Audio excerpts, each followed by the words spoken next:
Okay, so we've got some roving microphones going around the room. So if there's any questions we have from the audience here, just put your hand up. We also have some questions through the Slido app. So I think I'll get started with one of those while you guys think about what you would like to ask. Is the requirement, and sorry, interestingly, this is one of the most popular questions. Is the requirement for integrating human factors in safety management optional or mandatory from a regulatory perspective?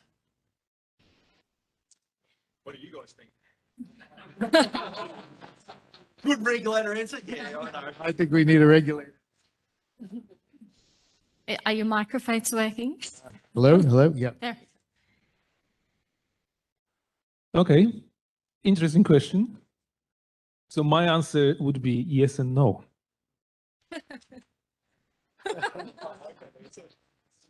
Like to elaborate. Please explain. Okay, I will explain.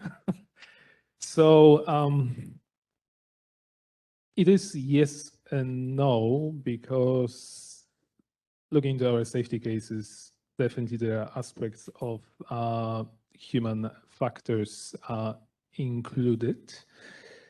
However, from my experience, I think we are still on the journey, and I think this applies to us as organizations, as to you guys as the regulators. Hence, yes and no. Thank you. Ari, did you? Very political answer. Steve, would you like to answer? All right, okay. Absolutely. Right. From my perspective, actually, the answer is misleading. The question is actually misleading. It goes back to right at the very start in terms of what we're here for. Human factors, as we said right at the very start, and as we've all said today, is integral in everything we do. Every single action we do, every way that we go about looking at risk and hazards and all that sort of stuff, it's an integral part of it. So from a regulatory point of view, it's not a question of whether it's mandatory or optional or anything like that. It's part of what we do. It should be automatically there, you know, in just the same sense. It's why we have a permit to work system, for example. It's why we have, you know, the safety studies, all that sort of stuff. It's all part of it. So the answer to the question, if you want to be perfectly correct, is yeah, I suppose it is, because it's what we do. So I hope that answers the question in some ways. You know, so yeah, am I looking for, if I sit there and have a look at one of the recommendations from the inspectors in terms of a safety case comes to me, say they haven't got anything to do with human factors, it's all about, you know, that's okay. Obviously they have no idea what they're talking about in terms of the risks and that sort of stuff. But it's all part of the natural process. So yeah, I would say it is. Thank you. Okay, the next question is actually for Zoe. What was the outcome of the workshop where the guys who participated got thrown under the bus? Did the leaders get educated on their authoritarian reaction?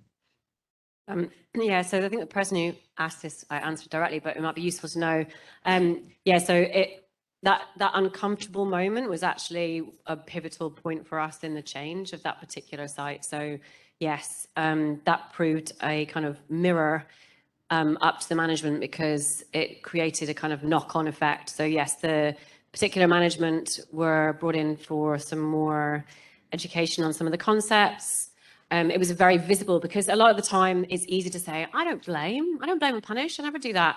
But actually it's easy to say when you're in a classroom and talking about it, but it's harder when someone does something stupid, or when someone does something that you can't understand or don't like, or says something.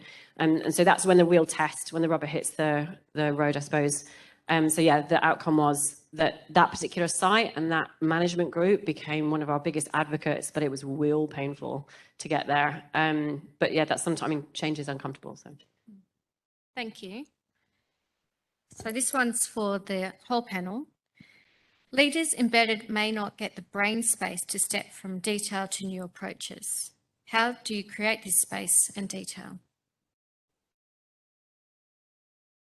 Can you repeat the question?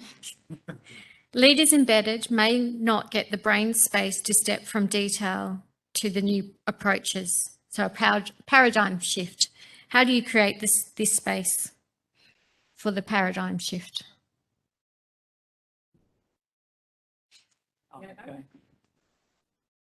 All right, so the question as I've understood it is that if you're a production manager, an operations supervisor, or you've already got a very busy job role, how do you take on doing a bit extra and getting better at human factors? So realistically, it's not about, let's assume there's nothing in your job that's nice to do. There's nothing you can change. You're already doing extra hours. What was it? Everyone's interest was in how to manage workload and staffing levels. So you're already loaded to the gills. I think, what's the term? Ruthlessly prioritise. Look very carefully at where are human either errors or omissions going to put you at most risk. So don't start with something like, let's get lots of lovely procedures, would be my recommendation. Look at something where you've got real risk attached to it, right? So you would want, as a leader, to go out and look and improve and keep your people safer anyway, right? So focus on it. It's already an issue for you. You're already committed to it. It's just the approach you're going to take. And so change the approach through that, get some wins, and then you can lead by example and it will gain some momentum. Some of the language used today has been about integrating human factors with the things you already do. So integrating human factors with your SMS or with the things that you're doing.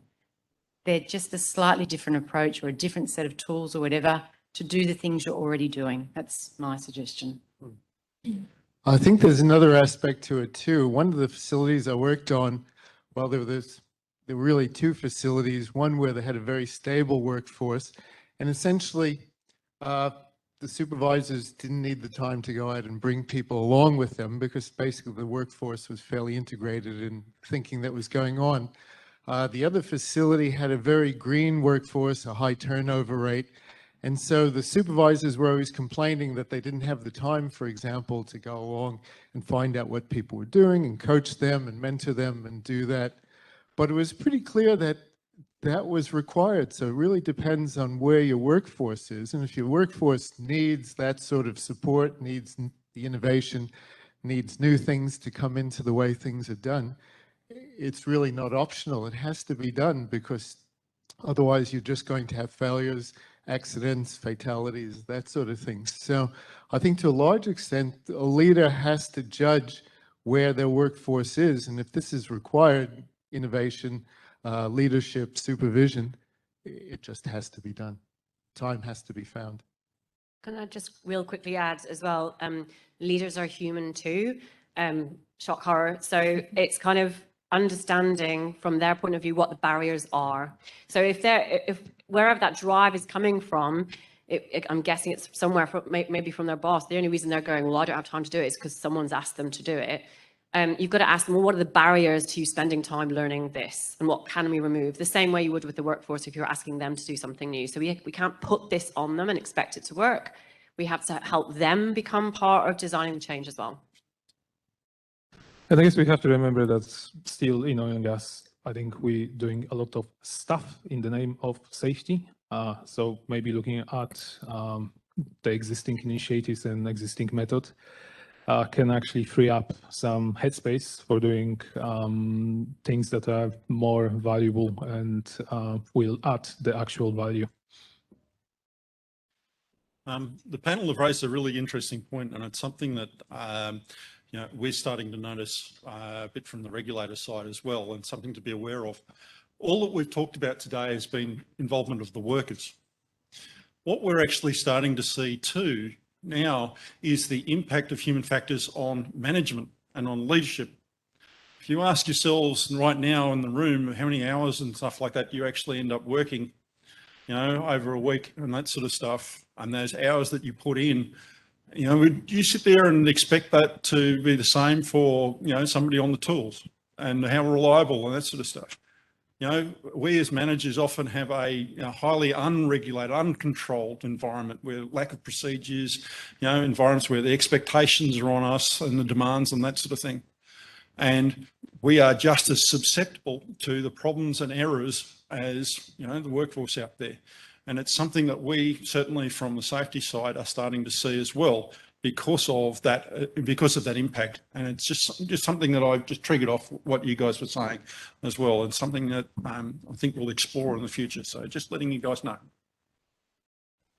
Thank you. Are there any quick wins you could recommend people look at?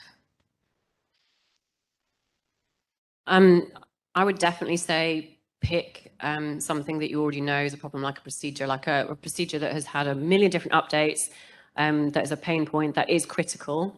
And even just trying some of these approaches and showing kind of before and after, it's really powerful doing that for a procedure or for an investigation, showing what you had before and showing by using some of the tools and the engagement what you had after, it tells the story, and it's quite a compelling argument.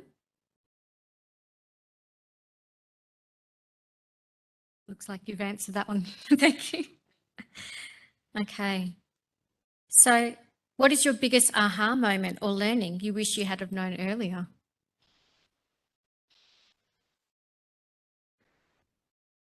Psychologically safe environment here. Yeah, I'll go. So no surprises here. When I first started hearing about human factors, there was a lot of talk about systems, management systems, integrated human factors. And I think that sort of language had, I don't remember consciously thinking this, but I think at some level I was like, oh, another management system, another kind of edifice of bureaucracy, another kind of mammoth pile of work that we'd have to tackle. And although intellectually I was interested in cognitive bias and all the rest of it, it wasn't really, when I actually started to go, right, we're going to utilise human factors, and I went, this is actually really pretty easy. I'm sure that there are other levels, you can make it as complicated as you want, but to get started is so easy. I wish I'd realised that early on and not heard those, what is it? Something about integrated management system that's right up there with words like audit and compliance that makes you just go, oh no, here we go. So... Thank you. Any other insights from the panel? Yeah, I think the aha moment for me was when I first started out on that track of doing interviews with maintainers, and the reaction I got from people initially when I told them this was what I was going to do is they said, they'll never talk to you. They'll never trust you. They'll never say anything to you. Whatever they say probably won't be of much use. So I started the whole process with a bit of trepidation. But the amazing thing was people opened right up. Once you try and explore the world that they're in and start showing interest in what they're doing and the problems they're up against, almost couldn't shut people up. And there was just, you know, interviews that were supposed to go for 45 minutes ended up going for 2 hours, and then finally have to draw a line under it and say, look, I've heard all I can manage. But people just love to talk to you. And I think probably the nicest thing that ever happened to me was finished a group session, a focus group up on one of the facilities. And a fellow came up to me and said, I've been working here for 10 years, and this is the first time anybody's ever asked me what I thought. So I thought that was very, very touching. Thanks, Ari. I would definitely go with Ari. It was the same moment for me. I mean, being at the university and learning all this stuff about the human factors, then working in the design house, and then finally going on site, it was incredible moments. To be honest, to begin with, I was absolutely terrified, but all these people in orange waiting for me to start asking the questions. But as you heard, Ari, my experience was very similar. As soon as people see from where you're coming from, what are your intentions, it's just incredible. And you learn so much. I guess mine's similar, and I think it was a transition from what I'd been maybe taught from a academic approach to human factors, particularly around incident investigations and a formal process for interviewing, capturing data, and changing that into something more informal where you had an open discussion and involved the people right the way through the investigation. That for me, it was a very emotional journey, and time and time again, you realize that people really want to, the vast majority do want to be with you fixing the problem and come out better at the other end. And it's, I think I didn't realize how emotional the journey is when you think it's a science that we're doing, but it's not, of course, because it's about people. Thank you. I'm just seeing if you had anything to add, Steve. I thought of mine. Okay, I thought you were getting okay, closer all to mine. For me, it was damn near crashing an aeroplane. Doing instrument approaches when I was in the Air Force as a pilot. and you're sitting in a bag behind the back seat of an aeroplane. You can't see out, and just overloaded with so much work was going on, and basically focusing on the wrong thing. And the instructor at the front just kept us going, and pulled us out at about 100 feet above the ground, and I didn't even realise it. And he'd done it deliberately just to show me the impact of human factors in terms of cockpit management and how it actually worked. And that was an eye-opening experience. I bought him beers for the rest of the bloody time. So. Thank you. This is an interesting one. How do you balance a psychologically safe workplace with appropriate standards of work and safe work expectations?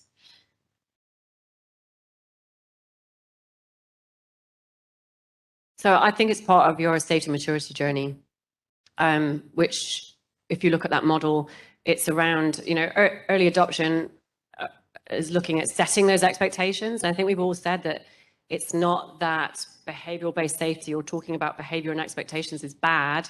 It's just that we're learning more about what helps us learn and what creates openness for people to share the real story of work. And so I think they're not in conflict. It's just that we have to understand and decide the outcome that you want. And every situation is different. And you have to know the person, know the context, and find out more before jumping to conclusions. I would absolutely agree. There's no conflict whatsoever. I think there's still that perception that if we let people to, if we create this environment when we can freely talk about issues like not following procedures, or we discuss a blue line, suddenly people will not be accountable for their actions, which is not the case. No one is showing up to work to do bad work. No one is trying to injure themselves at work. Everyone wants to come back home in one piece. So I think it's courage from the leaders to actually embrace that new thinking. But I don't see any danger in that. I can only see benefits because you are going to understand what really is happening. And when you see what really is happening, then you can deploy the right controls, the right methods. So no conflict is actually improving the situation. I think that has answered the next question, but I'm going to ask it to see if you've got anything to add. How do you address some rule breaches that may need enforcement, but where sacking or demotion may be excessive for highly skilled people in complex work? Can you read that question again? So, how do you address some rule breaches that may need disciplinary action, but where sacking or demotion may seem excessive for highly skilled people? I was going to tell a story. It's actually from my daughter. She works in safety as well. And she was talking about a fellow up on a site who dropped a tool and was sacked for that. I mean, this was supposedly the rules. And I thought, that's exactly the wrong approach to the whole thing. I would have, if it was me, I would have said that, okay, he should go around and speak to all the work crews and tell them what he had done wrong and why he wasn't going to do it again and what they should do. And that would have far more impact than sacking somebody and putting them on the next helicopters. So I think that in a lot of cases, we actually miss opportunities to do effective things that actually put the message across of what people should be doing, and that really sacking people is probably the worst and last resort that should be followed.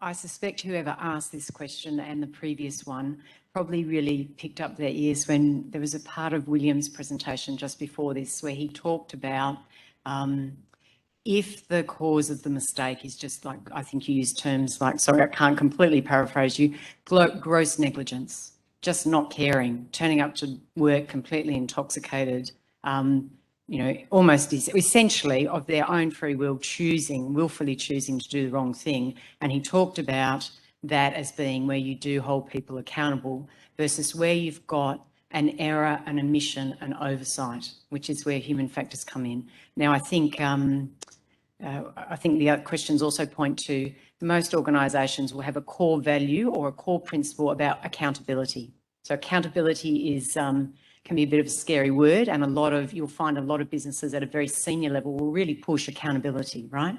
They'll drive accountability for results, for performance, be responsible for your own safety. All those things are good, but they set up this tension, right, with, yeah, but we want to improve at human factors. We don't want to be focusing on just the individual. And I think it always sounds like an easy out, but I think the key people who are speaking up really need to speak up very clearly about, you're accountable for when you knowingly choose to do the wrong thing. If you make a mistake or you've missed something or you were distracted or whatever, that's in a completely different ballpark. Because ultimately, most organisations will also have a phrase about we really value our people.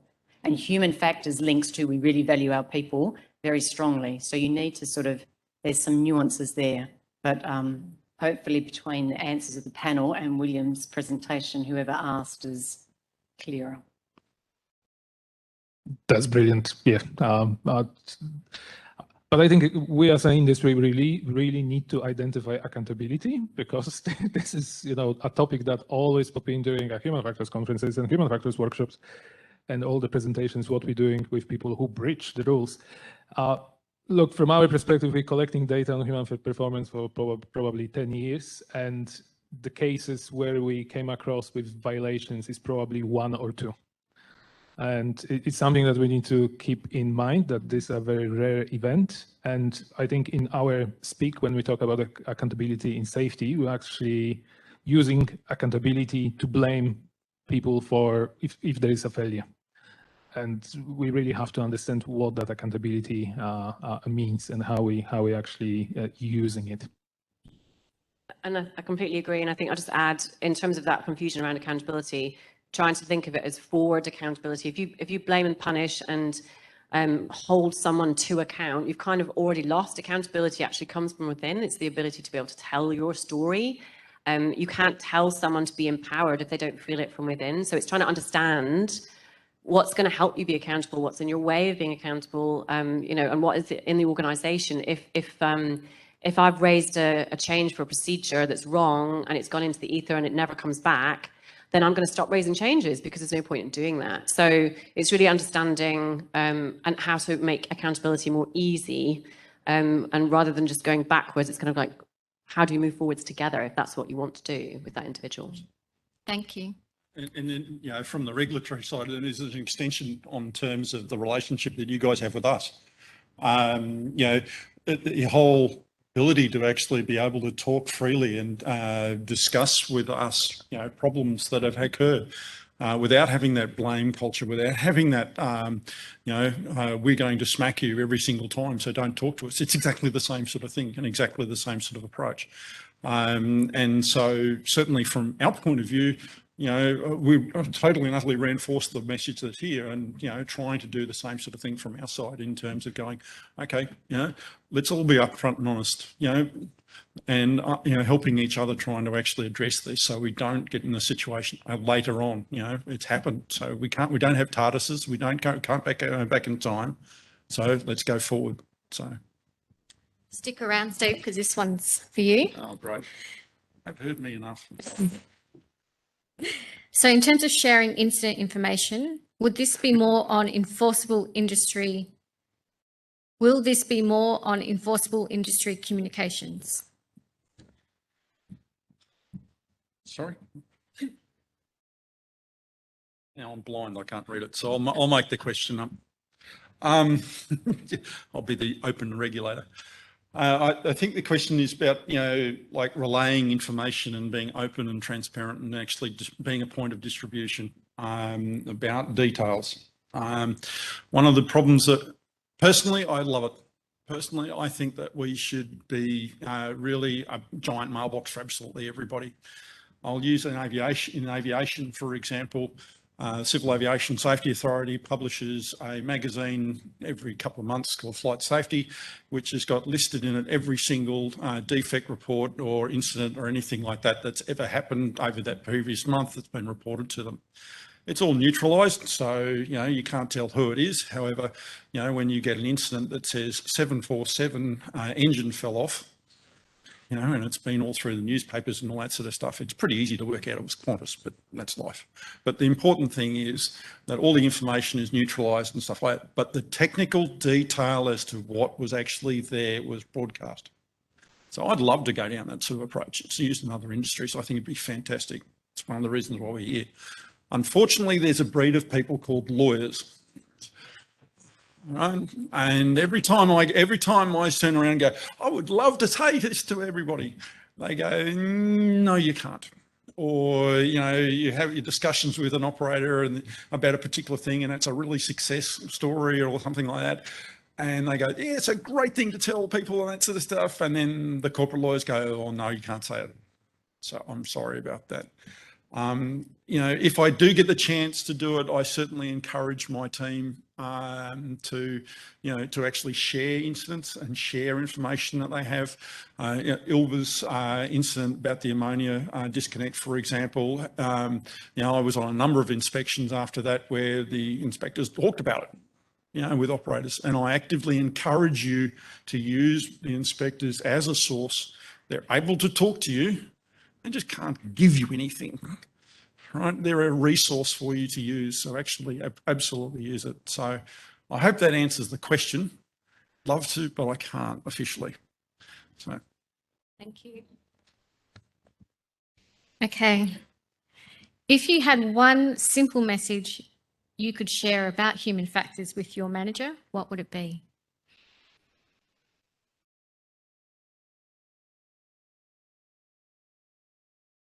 Blaming fixes nothing. It has to start there. Sorry. Yep. Can I have two? Sure. Embrace complexity and be brave to understand what really is happening.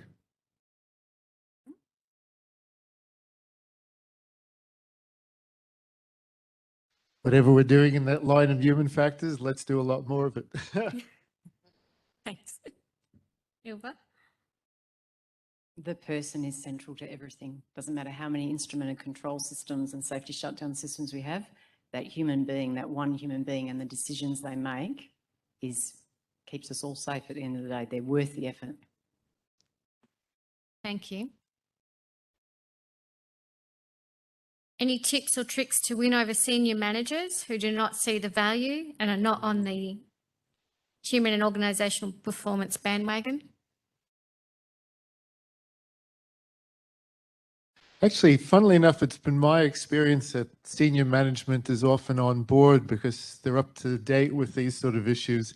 It's often the middle level of management that seems to be the most resistant. It's almost like a glass ceiling, and these are the people that have really struggled up from the workforce, or sort of the sharp end, the pointy end, the cold face, and really have held on to the old ways of doing things, tend to be very old school. And it's, yeah, not to paint a negative picture of any particular group of people, but it's often that middle level that's the hardest to convince. So you sort of have to approach it from both top down and bottom up. And I think that's probably the way you bring those people on board, but it's a tricky one. It's a tricky one.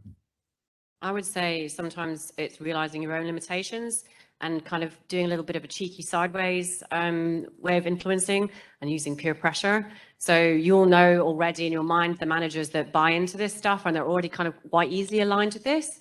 And so if they start succeeding in some of this work, and often you'll see that's the influence. So you can set them up before meetings or before incident reviews. And you can have quite a little word and it's not you. A lot of the time you're in the background and it's actually you're trying to help the peer-to-peer influencing instead. So take a step back sometimes. But very often these old school managers and leaders are actually product of our old school safety. And we almost created this kind of the behaviors. And probably the biggest challenge is not necessarily the old school leaders, but actually safety department, where we coming from. And that's probably where we need to do quite a lot of work and then change the messaging and then influence the leaders. Okay, we probably have time. And I said you had to. You scared me there. We have time for one more question. Why do we pay that much attention to human factors if there are engineering controls in place to make sure a human error does not lead to a serious incident? It's a good one That's to like a end nice on. world to live in. Engineers are humans as well. Good answer. Engineers are humans.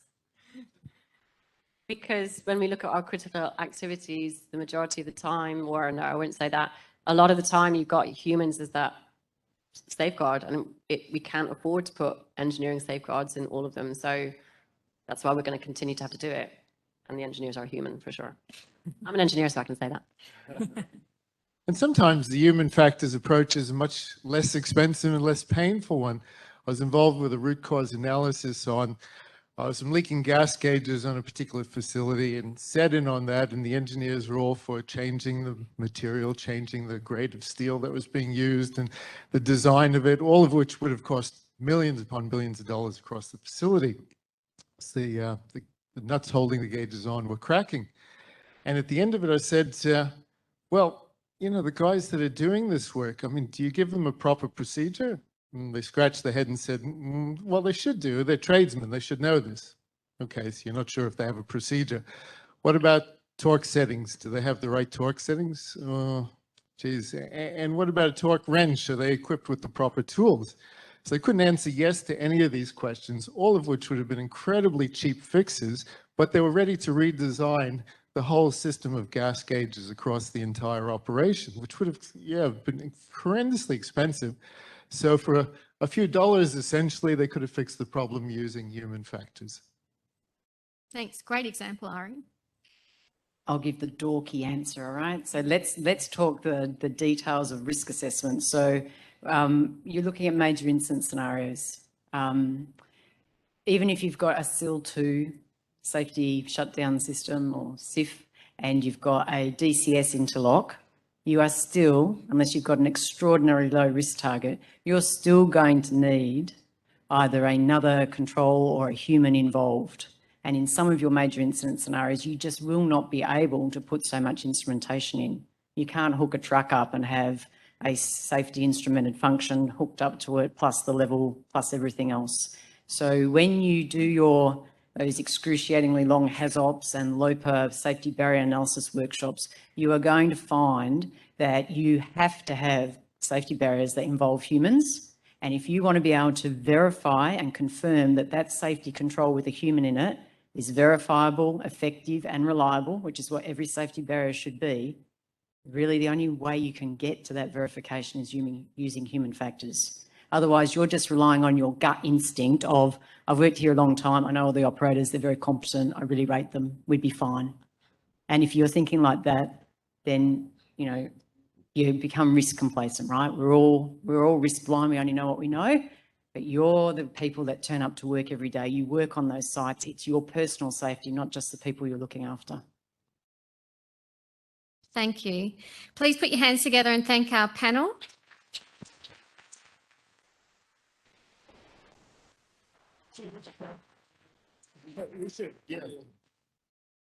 Closing remarks. Awesome. Thank you. I have no notes. Thanks very much, guys. All right, closing remarks. So firstly, the advertising stuff. We provide a range of newsletters and information products to help you keep up to date. That's all social media stuff, and I'm old, so I have no idea what it is. But anyway, that's what it is. I think it's a website and Twitter or something like that. I don't know. So that's it. But probably the most important point of information that I can't emphasize enough is just picking up the phone and talking to ourselves and just ringing the inspectors and just talking to them. That is by far and away the best form of contact. When we're out there on site, when we're out visiting, that sort of stuff, I want you to talk to them. They want you to talk to them. They're sick and tired of talking to me. So please take full advantage of them being there. Take full advantage of the fact that they're just a phone call away. We are in many ways, like an insurance policy, and it's easy just to get on the phone and just ring and say, what do you think about this? Or how about that? Or, have you heard about X or whatever? And it saves everybody not only a bunch of heartache and time, but it's also good because it clarifies things and makes things easier for absolutely everybody. So I can only emphasize, please do so. One of the key things that we're going through at the moment, as everybody probably knows, is the change in legislation for the WHS. So then that's WorkSafe and also the petroleum side of life. The Dangerous Goods Safety Act isn't changing, so all those MHFs out there, woohoo, lucky you. However, the important thing about it is that what that means from us, from a department point of view, is that we're right now going through a bunch of our guidance and a bunch of our policies and all that sort of stuff, updating them and trying to look at how to make them better and improve them and things like that. Okay, so if you have suggestions, if you have thoughts, if you have queries or anything like that, I can only encourage you to please talk to us. And, you know, it's actually the inspectorate that's writing all that sort of stuff. It's the people on the ground who actually know what they're talking about, actually doing stuff. So please, you know, I can only encourage you to do so. Apart from that, oh, he's gone back, all right. Apart from that, I'd like to close today by thanking you very much for coming along today. I hope that you got a lot out of it. I know I certainly did. It was great meeting you all. You know, it's one of these things that I'd like to encourage us to do more doing, because I think, you know, personally, I got a hell of a lot out of it, and I certainly hope you did. Justine, again, thank you for organising everything. Well done for that. Thank you.